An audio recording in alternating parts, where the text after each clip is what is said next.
Hello दोस्तों, स्वागत है आपका हमारे इस यूट्यूब चैनल में। और आज हम लोग देखने वाले हैं नेक्स्ट वीडियो। जी, हमारा जो नेक्स्ट वीडियो होने वाला है वो है हमारा एनसीईआरटी सीरीज का क्लास 10 हम लोग यहाँ पे देखने वाले हैं। जी हाँ, हम लोग क्लास 8th का और क्लास 9th का जो है वो एनसीईआरटी चैप्टर वाइज एमसीक्यू, जी हाँ, उसको कंप्लीट कर चुके हैं। और वो हमारा जो है वो प्लेलिस्ट बना हुआ है एनसीईआरटी का। उसको अगर आप नहीं देखे हैं या तो देखना चाहते हैं तो उसको आप ज़रूर देखें। आपके आने वाले रेलवे के एग्ज़ाम के लिए मोस्ट इम्पॉर्टेंट क्वेश्चन है, जो कि आपका चैप्टर वाइज एनसीईआरटी एमसीक्यू है। तो वो वैसे भी इम्पॉर्टेंट हो जाता है आने वाले रेलवे के, जो भी आपका एएलपी टेक्नीशियन या आरपीएफ एसआई का है, उन सभी के लिए ये बहुत ही ज़्यादा इम्पॉर्टेंट है। तो उनको भी आप जाके ज़रूर देखें। आज से हम लोग यहाँ पे क्लास क्लास 10th का स्टार्ट कर रहे हैं। इसके बाद हम लोग क्लास 11th और 12th का भी जो है वो बायोलॉजी का, जी हाँ, ओनली बायोलॉजी का सिर्फ हम लोग यहाँ पे देखेंगे चैप्टर वाइज। तो चलिए हम लोग सबसे पहले स्टार्ट करते हैं और आज देखेंगे क्लास 10th का चैप्टर 1, रासायनिक अभिक्रिया एवं समीकरण। सबसे पहला क्वेश्चन है, लेड नाइट्रेट चूर्ण को एक परखनली में लेकर गर्म करने पर भूरे रंग का धुआं उत्सर्जित होता है। यह धुआं है, तो ये धुआं आपका हो जाएगा यहाँ पे nitrogen oxide, option number B.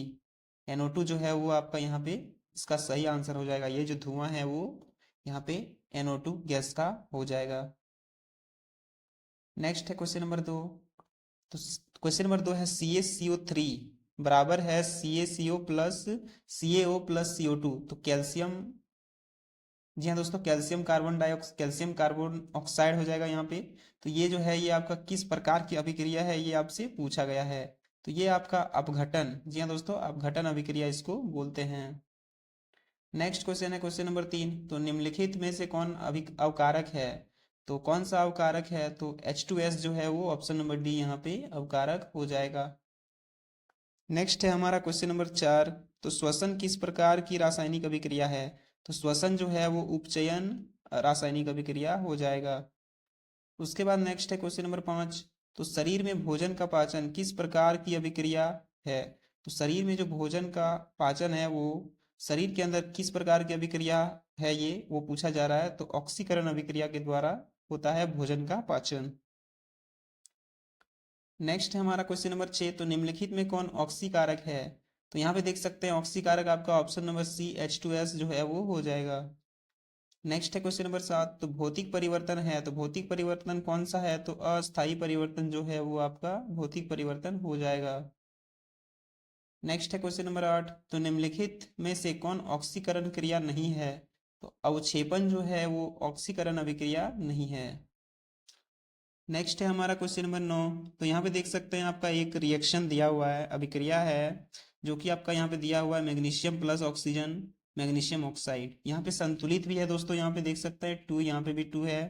Oxygen यहाँ पे 2 है, तो यहाँ पे भी ऑक्सीजन 2 होगा, तब ये 2 हो जाएगा। सॉरी दोस्तों, ऑलरेडी यहाँ पे 2 है। तो ये संतुलित जो रिएक्शन है वो दिया हुआ है अभिक्रिया, ये किस प्रकार की अभिक्रिया है ये आपसे पूछा गया है। तो ये आपका हो जाएगा दोस्तों संयोजन अभिक्रिया। जी हाँ, संयोजन अभिक्रिया। जी देख सकते हैं यहाँ पे मैग्नीशियम और ऑक्सीजन है, दोनों को यहाँ पे संयोजन जोड़ा, दोनों को मिला लिया गया है, तो मैग्नीशियम ऑक्साइड हमारा बनता है। नेक्स्ट है क्वेश्चन नंबर 10। अंगूर का किण्वन करना एक रासायनिक परिवर्तन है, इसको आप याद रखिए। उसके बाद नेक्स्ट है क्वेश्चन नंबर 11। क्वेश्चन नंबर 11 है लेड नाइट्रेट तथा पोटेशियम आयोडाइड के विलयन को मिलाने पर अवक्षेप बनता है। इस अवक्षेप का रंग कैसा होता है।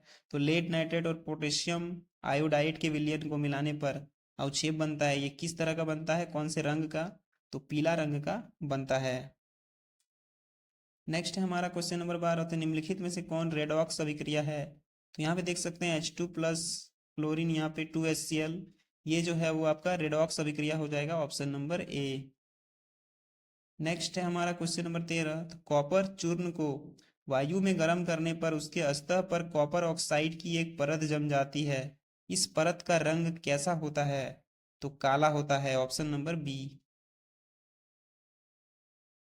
नेक्स्ट है क्वेश्चन नंबर 14। तो मैग्नीशियम के रिबन को रेगमाल से रगड़कर दहन प्रक्रिया की जाती है, क्योंकि मैग्नीशियम रिबन की सतह पर मैग्नीशियम ऑक्साइड की पतली परत को हटाया जाता है। तो ऑप्शन नंबर बी इसका सही आंसर हो जाएगा। नेक्स्ट है क्वेश्चन नंबर 15। नमक के घोल में सिल्वर नाइट्रेट का घोल डालने पर दही जैसा अवक्षेप उत्पन्न होता है। यह कौन सी अभिक्रिया है? तो ये आपका अवक्षेपण अभिक्रिया हो जाएगा। नेक्स्ट है क्वेश्चन नंबर 16। तो मैग्नीशियम के दहन के फलस्वरूप मैग्नीशियम ऑक्साइड प्राप्त किया जाता है। तो इस ऑक्साइड का रंग कैसा होगा? तो ये उजला रंग हो जाएगा। नेक्स्ट है हमारा क्वेश्चन नंबर 17। तो जिस अभिक्रिया में अवक्षेप का निर्माण होता है उस अभिक्रिया को क्या कहा जाता है? तो अवक्षेपण का जिसमें निर्माण होता है उस अभिक्रिया को क्या कहा जाता है? तो उसे अवक्षेपण अभिक्रिया, ऑप्शन नंबर बी। नेक्स्ट है हमारा क्वेश्चन नंबर 18। क्वेश्चन नंबर 18 है, निम्नलिखित में से कौन ऑक्सीकरक नहीं हो सकता? तो यहाँ पे देख सकते हैं दोस्तों, हाइड्रोजन H2 जो है वो आपका ऑक्सीकरक नहीं हो सकता। नेक्स्ट है क्वेश्चन नंबर 19। तो रासायनिक समीकरण अभिक्रिया का जो रासायनिक समीकरण है वो अभिक्रिया का संक्षिप्त रूप है, option number A. Next question है क्वेश्चन नंबर 20। तो संगमरमर का रासायनिक सूत्र कौन सा है? यहाँ पे संगमरमर का रासायनिक सूत्र पूछा है, तो वो हो जाएगा CaCO3, option number B. Next है क्वेश्चन नंबर 21। तो निम्नलिखित में कौन ऑक्सीकारक नहीं है? तो अवक्षेपण जो है वो ऑक्सीकारक नहीं हो जाएगा। नेक्स्ट है हमारा क्वेश्चन नंबर 22। तो अगर किसी रासायनिक अभिक्रिया में हाइड्रोजन का अनुपात बढ़ जाए या ऑक्सीजन का अनुपात घट जाए तो ऐसी अभिक्रिया क्या कहलाती है? तो ऐसी अभिक्रिया को हम लोग अपचयन अभिक्रिया कहते हैं, ऑप्शन नंबर सी। नेक्स्ट है क्वेश्चन नंबर 23। सूर्य के प्रकाश की उपस्थिति में पौधे CO2 और H2O से अपना भोजन ग्लूकोज तैयार करते हैं, या निम्न में कौन सी क्रिया है? तो ये जो है वो आपका प्रकाश रासायनिक क्रिया हो जाएगा, ऑप्शन नंबर डी। नेक्स्ट है क्वेश्चन नंबर 24। तो निम्नलिखित में से कौन सूर्य प्रकाश अपघटित हो जाता है? तो देख सकते हैं यहाँ पे दोस्तों, Ag, सिल्वर और bromine, option number D.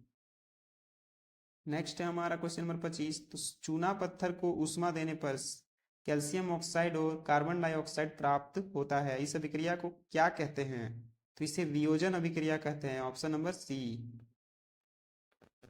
Next है क्वेश्चन नंबर 26।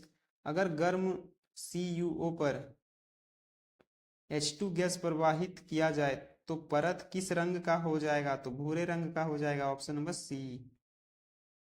नेक्स्ट है क्वेश्चन नंबर 27। तो श्वेत सिल्वर क्लोराइड सूर्य के प्रकाश में धूसर रंग हो जाता है, ऐसा क्यों होता है? तो ऐसा होता है सिल्वर क्लोराइड का वियोजन Ag और Cl में होता है। तो यहाँ पे हो जाएगा दोस्तों ये दोनों, ऑप्शन नंबर ए इसका सही आंसर हो जाएगा। नेक्स्ट है क्वेश्चन नंबर 28। तो उपचयन अपचयन अभिक्रिया को क्या कहते हैं? तो उसे हम लोग रेडॉक्स अभिक्रिया कहते हैं। उपचयन और अपचयन अभिक्रिया को रेडॉक्स अभिक्रिया कहते हैं।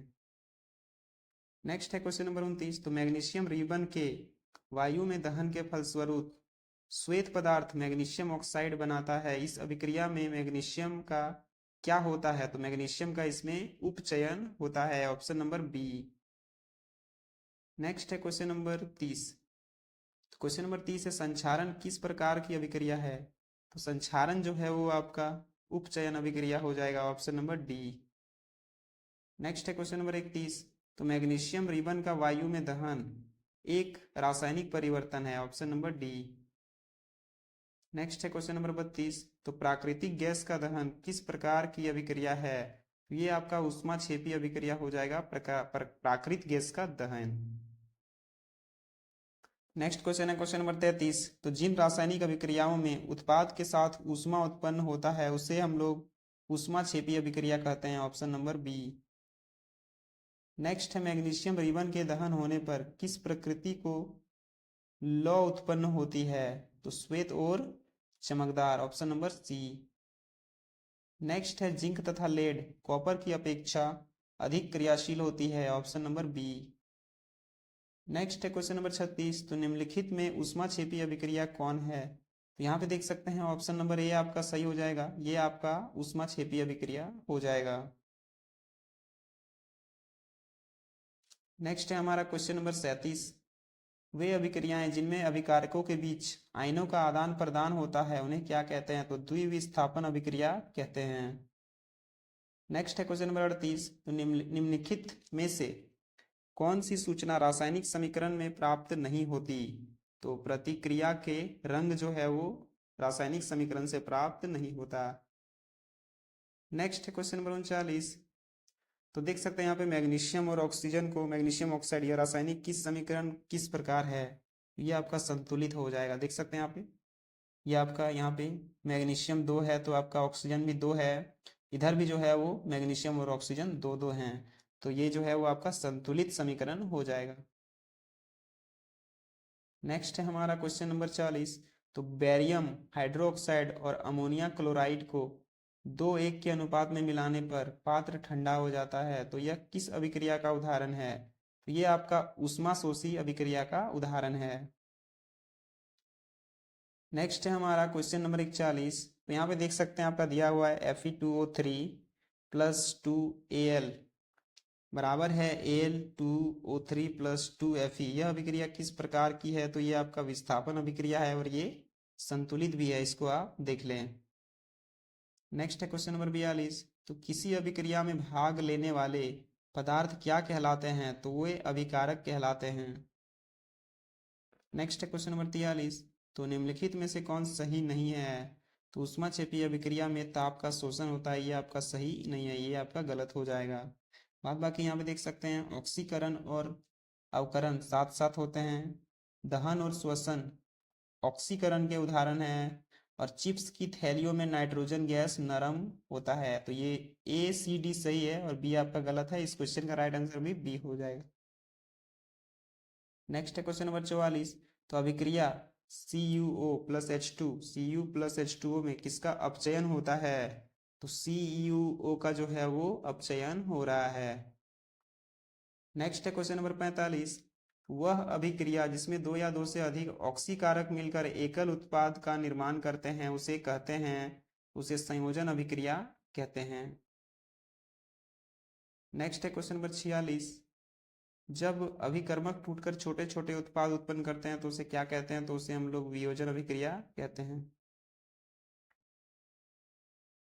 नेक्स्ट क्वेश्चन है क्वेश्चन नंबर 47। तो निम्नलिखित में से कौन सी अभिक्रियाओं के युग्म हमेशा साथ साथ होते हैं?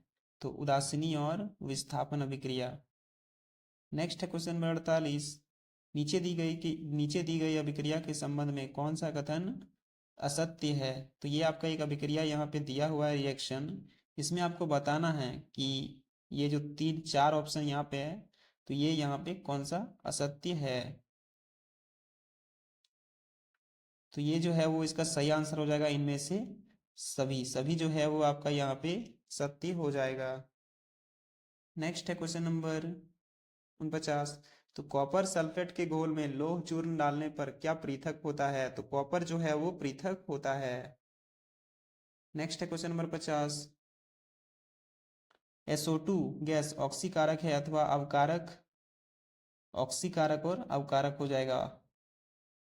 नेक्स्ट है क्वेश्चन नंबर 51। तो निम्नलिखित में से कौन सी अभिक्रिया उत्क्रमणीय है? तो इसका सही आंसर है यहाँ पे देख सकते हैं ऑप्शन नंबर ए।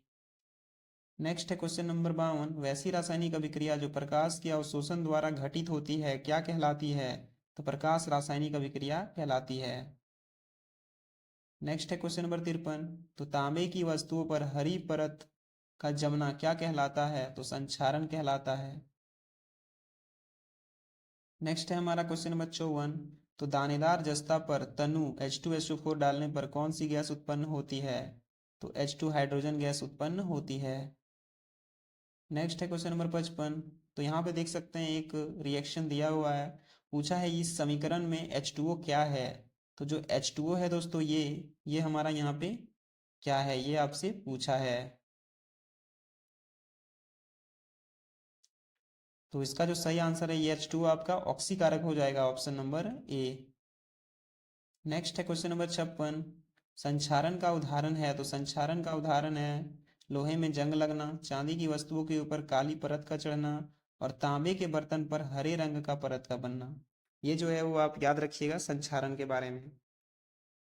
नेक्स्ट है क्वेश्चन नंबर 57। तो साग सब्जियों का विघटित होकर कंपोस्ट बनाना किस अभिक्रिया का उदाहरण है? तो ये ऊष्माक्षेपी अभिक्रिया का उदाहरण है। नेक्स्ट है हमारा क्वेश्चन नंबर 58। तो लौह चूर्ण पर तनु हाइड्रोक्लोरिक अम्ल डालने पर क्या होता है? तो H2 गैस और आयरन क्लोराइड बनता है। नेक्स्ट है क्वेश्चन नंबर 59। तो लेड नाइट्रेट के घोल में पोटेशियम आयोडाइड का घोल मिलाने पर क्या बनता है? तो लेड आयोडाइड का पीला अवक्षेप। नेक्स्ट है क्वेश्चन नंबर 60। तो प्रकाश संश्लेषण को किस प्रक्रिया की अभिक्रिया कहा जाता है? तो प्रकाश रासायनिक, ऑप्शन नंबर ए। नेक्स्ट है क्वेश्चन नंबर 61। तो चिप्स के पैकेट में कौन सी गैस डाली जाती है? तो नाइट्रोजन गैस डाली जाती है। नेक्स्ट है अम्लीय जल के विद्युत विच्छेदन से H2 और O2 गैस उत्पन्न होता है, इन दोनों गैसों का क्या अनुपात है? तो 2 और 1 हो जाएगा इन दोनों का अनुपात। नेक्स्ट है निम्नलिखित में कौन सा समीकरण संतुलित है? तो ऑप्शन नंबर ए में जो समीकरण दिया है वो आपका संतुलित हो जाएगा। नेक्स्ट है question number 64। Ferrous sulphate FeSO4 7H2O के विघटन से बने Fe2O3 का रंग कैसा होता है? तो ये काला होता है, ऑप्शन नंबर सी। नेक्स्ट है क्वेश्चन नंबर 65। तो विकृत गंधिता के लिए उत्तरदायी अभिक्रिया कौन सी है? तो तेल वसा का ऑक्सीकरण, ऑप्शन नंबर ए। नेक्स्ट है क्वेश्चन नंबर 66। तो क्लोरीन ब्रोमीन और आयोडीन का क्रियाशीलता क्रम है। तो यहाँ पे देख सकते हैं सबसे ज्यादा क्लोरीन हो जाएगा, फिर ब्रोमीन, फिर यहाँ पे आयोडीन। तो ऑप्शन नंबर बी इसका सही आंसर हो जाएगा। नेक्स्ट है क्वेश्चन नंबर 67। तो निम्नलिखित में से कौन सा समीकरण असंतुलित है? तो यहाँ पे देख सकते हैं ऑप्शन नंबर ए आपका क्लोरीन यहाँ पे 2 है और यहाँ पे 3, तो ये आपका असंतुलित हो जाएगा। नेक्स्ट है क्वेश्चन नंबर 68। तो द्रव्यमान के संरक्षण में सिद्धांत के अनुसार द्रव्यमान का नाश नहीं होता है, द्रव्यमान का निर्माण नहीं होता है, और उत्पादन के कुल द्रव्यमान अभिकारक के कुल उत्पादन के कुल द्रव्यमान और अभिकारक के कुल द्रव्यमान के तुल्य होता है। तो ए बी सी तीनों आपका यहाँ पे सही हो जाएगा द्रव्यमान संरक्षण के सिद्धांत के अनुसार। नेक्स्ट है क्वेश्चन नंबर 69। तो यहाँ पे एक समीकरण दिया है, यह किस अभिक्रिया का उदाहरण है? तो ये आपका विस्थापन अभिक्रिया हो जाएगा, ऑप्शन नंबर बी। नेक्स्ट है क्वेश्चन नंबर 70। तो यहाँ पे देख सकते हैं ये आपका रिएक्शन है, इस अभिक्रिया में BaSO4 जो आपका दिया हुआ है का श्वेत अवक्षेप बनता है, अतः इस अभिक्रिया को क्या कहते हैं? तो अवक्षेपन अभिक्रिया कहते हैं। नेक्स्ट है हमारा क्वेश्चन नंबर 71। तो जब कोई धातु अपने आसपास अम्ल, आर्द्रता आदि के संपर्क में आती है तो संक्षारित हो जाती है। तत्वों के ऊपर हरी परत, चांदी के ऊपर काली परत का चढ़ना निम्न में से किसका उदाहरण है? तो संक्षारण का उदाहरण है। नेक्स्ट है क्वेश्चन नंबर 72। नाइट्रोजन कम सक्रिय है, अतः इसका उपयोग वसायुक्त पदार्थों के संरक्षण में किया जाता है।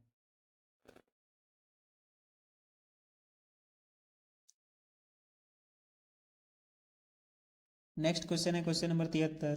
तो जब कोई पदार्थ विघटित होकर या अन्य पदार्थों से क्रिया कर भिन्न यौगिक का निर्माण करता है तो उसे क्या कहते हैं? तो उसे रासायनिक अभिक्रिया कहते हैं, ऑप्शन नंबर बी। नेक्स्ट है क्वेश्चन नंबर 74। तो अम्लीय K2Cr2O7 के घोल में SO2 प्रवाहित करने पर घोल का रंग नारंगी से बदलकर कैसा हो जाता है? तो हरा हो जाता है। नेक्स्ट है क्वेश्चन नंबर 75। तो वैसे पदार्थ जिनके उपस्थिति मात्र से किसी अभिक्रिया की दर बढ़ जाती है कहलाते हैं? तो उत्प्रेरक कहलाते हैं। नेक्स्ट है क्वेश्चन नंबर 76। वे अभिक्रिया जो दोनों दिशाओं में अग्रसर होती है क्या कौन सी अभिक्रिया कहते हैं उसे? तो उत्क्रमणीय जो है वो कहते हैं। नेक्स्ट है क्वेश्चन नंबर 77। तो वैसी रासायनिक अभिक्रिया जो एक ही दिशा में अग्रसर होती है उसे कहा जाता है अनुक्रमणीय, option option number A. Next है क्वेश्चन नंबर 78। तो यहाँ पे देख सकते हैं ये आपका जो अभिक्रिया दिया है इसको सूचित करता है, तो कौन क्या सूचित करता है? तो प्रकाश की अपघटन को ये सूचित करता है। नेक्स्ट है क्वेश्चन नंबर 79। तो वह न्यूनतम तापक्रम जिस पर कोई पदार्थ जलना प्रारंभ करता है तो इसे उस पदार्थ का ज्वल ज्वलन ताप जो है वो कहते हैं। नेक्स्ट है क्वेश्चन नंबर 80। तो ज्वाला एक क्षेत्र है जहां गैसीय पदार्थ जलकर उत्पन्न करते हैं। तो इसका सही आंसर हो जाएगा आपका ताप और प्रकाश। नेक्स्ट है क्वेश्चन नंबर 81। सीएनजी के कौन कौन अवयव हैं? तो इसका सही आंसर हो जाएगा मीथेन, इथेन और प्रोपेन। ये तीनों जो है वो सीएनजी के अवयव हो जाएंगे। एलपीजी के मुख्य घटक कौन कौन हैं? तो इसका सही आंसर हो जाएगा एथिल मरकैप्टन जो है वो एथिल एलपीजी का, जिसको हम लोग लिक्विफाइड पेट्रोलियम गैस बोलते हैं, इसको आप याद रखिएगा। और सीएनजी को कंप्रेस्ड नेचुरल गैस बोलते हैं। नेक्स्ट क्वेश्चन है प्राकृतिक गैस का दहन किस प्रकार की अभिक्रिया है? तो ये ऊष्माक्षेपी अभिक्रिया हो जाएगा।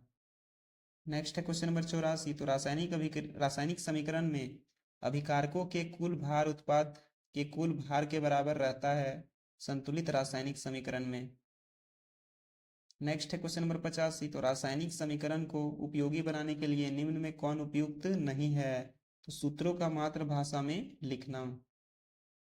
नेक्स्ट है क्वेश्चन नंबर 86।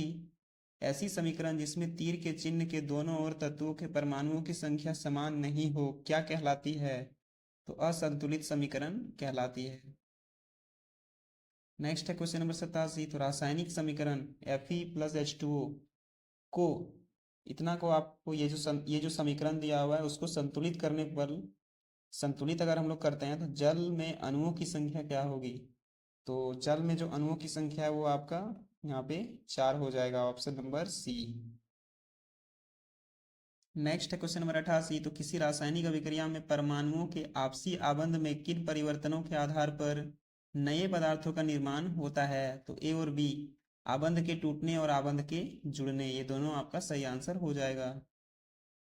नेक्स्ट है निम्न में कौन अभिक्रिया अभिक्रिया का लक्षण नहीं है? तो अभिकारकों का तापक्रम स्थिर रहना। नेक्स्ट है क्वेश्चन नंबर 90। सोडियम हाइड्रोक्साइड और हाइड्रोक्लोरिक अम्ल की अभिक्रिया से सोडियम क्लोराइड और जल बनते हैं, यह कौन सी अभिक्रिया है? तो ये उदासीनीकरण अभिक्रिया हो जाएगा। नेक्स्ट है क्वेश्चन नंबर 91। तो रासायनिक परिवर्तन वस्तुओं के गुण और अवस्था में वह परिवर्तन है जिसके फलस्वरूप क्रिया के उलटने पर फलित वस्तु से आदि वस्तु की प्राप्ति। तो इसका सही आंसर है नहीं होगी, ऑप्शन नंबर बी। नेक्स्ट है क्वेश्चन नंबर 92।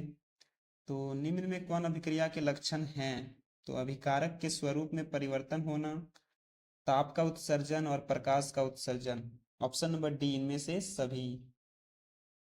नेक्स्ट है चूना से दीवारों पर सफेदी करने पर बिना बूझा चूना वायुमंडलीय CO2 से अभिक्रिया कर एक ठोस चमकदार पदार्थ बनाता है। जो दीवार को चमकदार बनाता है वह क्या है? तो वह आपका calcium carbonate, option number A. Next है क्वेश्चन नंबर 94। तो भौतिक परिवर्तन में आदि वस्तु की प्राप्ति फलित वस्तु से क्रिया के उलटने पर आदि वस्तु मिलती है, ऑप्शन नंबर ए। नेक्स्ट है क्वेश्चन नंबर 95। तो कॉपर सल्फेट CuSO4 के विलयन में लोहे की कील डालने पर कॉपर विस्थापित होता है और लोहे की कील पर जमा होता है, इस अभिक्रिया को क्या कहते हैं? तो उसे विस्थापन अभिक्रिया कहते हैं। नेक्स्ट है लोहे की नई वस्तु चमकीली होती है लेकिन कुछ समय तक वायु में छोड़ देने पर उस पर लालिमा युक्त भूरे रंग की परत चढ़ जाती है, तो इस प्रक्रिया को क्या कहा जाता है? तो इसे जंग लगना कहा जाता है। नेक्स्ट है क्वेश्चन नंबर 97। 2CO+O2 2CO2 ये आपका एक रिएक्शन दिया है, इस प्रकार की अभिक्रिया है, तो ये आपका ऑक्सीकरण उपचयन अभिक्रिया हो जाएगा। नेक्स्ट है भोजन का पचना तथा पकाना किस प्रकार की अभिक्रिया है? तो ये आपका ऑक्सीकरण उपचयन अभिक्रिया हो जाएगा। नेक्स्ट है क्वेश्चन नंबर 99। तो वसायुक्त अथवा तेलीय खाद्य सामग्री जब लंबे समय तक रखा जाता है तो ये पदार्थ विकृत गंधी हो जाते हैं, यह परिवर्तन किस अभिक्रिया के कारण होती है? तो ये उपचयन अभिक्रिया के कारण होती है। नेक्स्ट है क्वेश्चन नंबर 100। तो रासायनिक अभिक्रिया के दौरान किसी पदार्थ में ऑक्सीजन का योग क्या कहलाता है? तो उपचयन कहलाता है, ऑप्शन नंबर बी। नेक्स्ट है क्वेश्चन नंबर 101। तो बाजार में बिकने वाले चिप्स की थैली में से ऑक्सीजन निकालकर उसमें कौन सी गैस भरी जाती है? तो नाइट्रोजन गैस भरी जाती है। नेक्स्ट है क्वेश्चन नंबर 2। वैसे पदार्थ जो अन्य पदार्थों को अवकृत करने की क्षमता रखते हैं उसे अवकारक कहते हैं। नेक्स्ट है क्वेश्चन नंबर 103। तो निम्न में कौन ऑक्सीकारक नहीं हो सकता? तो इसका सही आंसर हो जाएगा हाइड्रोजन जो है वो ऑक्सीकारक नहीं हो सकता। तो ये थे दोस्तों आज के क्वेश्चन जो कि हम लोग का 103 MCQ यहाँ पे किए हैं, जो कि आपका क्लास 10th का चैप्टर नंबर 1 था। तो ये मोस्ट इम्पॉर्टेंट है। 103 जो है वो MCQ आपके लिए मोस्ट इम्पॉर्टेंट है। इसको आप एग्जाम से पहले रिवीजन के लिए ज़रूर करें दोस्तों, आपको बहुत फ़ायदा पहुंचेगा। और अगर अच्छा लगा है ना वीडियो तो लाइक करें और वीडियो को ज़्यादा से ज़्यादा शेयर करें। मिलते हैं नेक्स्ट वीडियो नेक्स्ट चैप्टर में। नेक्स्ट हमारा जो चैप्टर रहेगा वो हम यहाँ पे देखने वाले हैं क्लास 10th का। तो मिलते हैं नेक्स्ट वीडियो में, तब तक के लिए धन्यवाद।